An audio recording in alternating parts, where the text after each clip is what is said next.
Hello buddies, welcome to twinkling to light. ఇవాళ client మీటింగ్కి ఇలా రెడీ అయ్యి వెళ్ళిపోయాను అనమాట. అండ్ ఇవాళ 1 to 4 మీటింగ్ ఉండింది. సో మేము 12కి అలా వెళ్ళి లంచ్ చేసేసి వెళ్దాంలే అనుకున్నాము. ఫస్ట్ వెళ్ళి లాగిన్ అయ్యి ఏమైనా యాక్టివిటీస్ మేము చూసేసుకుని దాని తర్వాత లంచ్కి వెళ్ళిపోయాము. లంచ్కి వెళ్ళిపోయి ఇంకా ఆటోమేటిక్గా అటు నుంచి అటే వెళ్ళిపోదాము అనుకున్నాము. అండ్ ఇలా లంచ్ చేసేసి ఇంకా స్టార్ట్ అయిపోయాము అనమాట. ఇంకా మొత్తం ఇంతే మా వరకే. అండ్ వర్చువల్గానే కాబట్టి ఒక రూమ్ ఇచ్చారు మాకంటూ. ఆ క్లాస్ రూమ్లోకి వెళ్ళి ఫస్ట్ టైం అనమాట ఇన్ఫోసిస్ క్లాస్ రూమ్స్కి వెళ్ళటం కూడా నేను.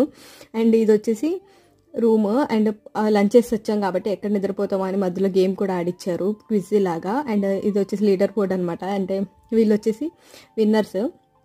ఇంతే మాకు చూసారా, మా కాన్ఫరెన్స్ రూమ్ ఆర్ మా క్లాస్ రూమ్స్ ఇలా ఉంటాయి. అండ్ మొత్తానికి ఇంతమంది ఉన్నాము. ఇంకా అలా అటెండ్ అయ్యి యాక్చువల్లీ టీ ఆర్ స్నాక్స్ ఇస్తారన్నారు. ఇంకా లాస్ట్కి హ్యాండ్ ఇచ్చారు. ఇంకా మాకు మేము తెచ్చుకుని తాగేసి